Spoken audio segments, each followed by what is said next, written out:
Hello, I'm Severn Suzuki, speaking for ECHO, the Environmental Children's Organization. We're a group of 12 and 13-year-olds trying to make a difference. Vanessa Suttil, Morgan Geisler, Michelle Quigg, and me.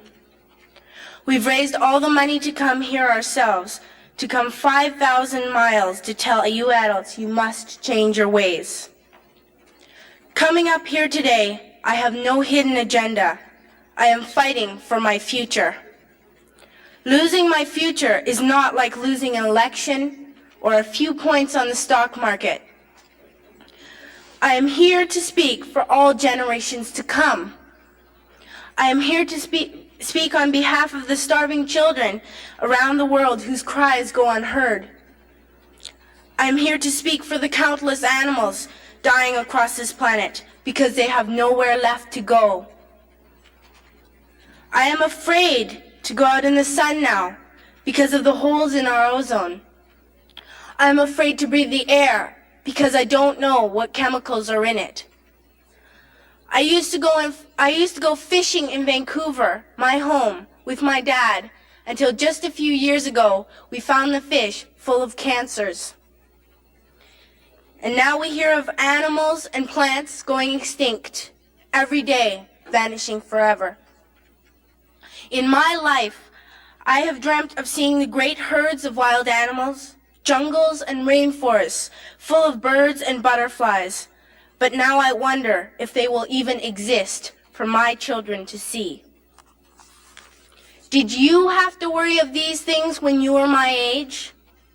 All this is happening before our eyes, and yet we act as if we have all the time we want and all the solutions. I'm only a child, and I don't have all the solutions. But I want you to realize, neither do you. You don't know how to fix the holes in our ozone layer. You don't know how to bring the salmon back up a dead stream. You don't know how to bring back an animal now extinct.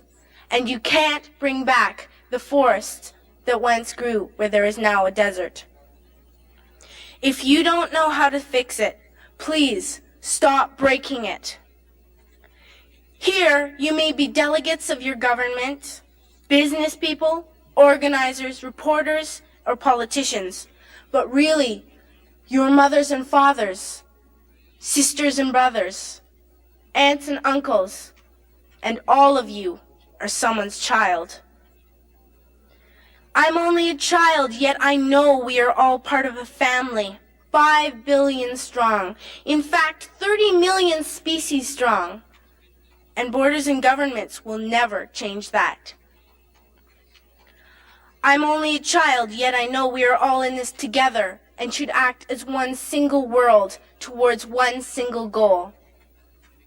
In my anger, I am not blind, and in my fear, I am not afraid of telling the world how I feel. In my country, we make so much waste. We buy and throw away, buy and throw away, buy and throw away, and yet northern countries will not share with the needy. Even when we have more than enough, we are afraid to share. We are afraid to let go of some of our wealth. In Canada, we live the privileged life, with plenty of food, water, and shelter. We have watches, bicycles, computers, and television sets. The list could go on for 2 days. 2 days ago here in Brazil, we were shocked when we spent time with some children living on the streets. This is what one child told us. I wish I was rich.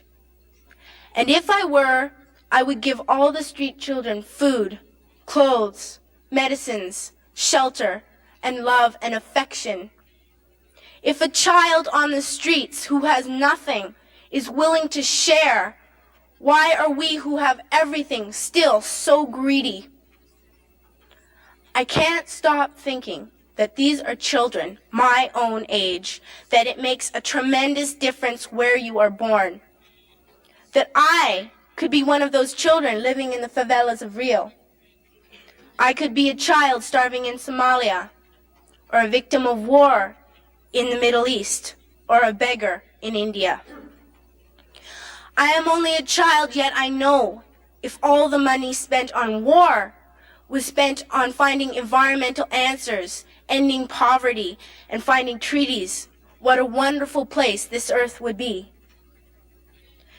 At school, even in kindergarten, you teach us how to behave in the world. You teach us not to fight with others, to work things out, to respect others, to clean up our mess, not to hurt other creatures, to share, not be greedy.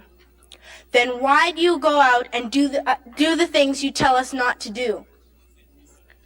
Do not forget why you are attending these conferences, who you're doing this for. We are your own children. You are deciding what kind of a world we are growing up in. Parents should be able to comfort their children by saying, everything's going to be all right. It's not the end of the world, and we're doing the best we can. But I don't think you can say that to us anymore. Are we even on your list of priorities? My dad always says, you are what you do, not what you say. Well, what you do makes me cry at night. You grown-ups say you love us, but I challenge you, please, make your actions reflect your words. Thank you.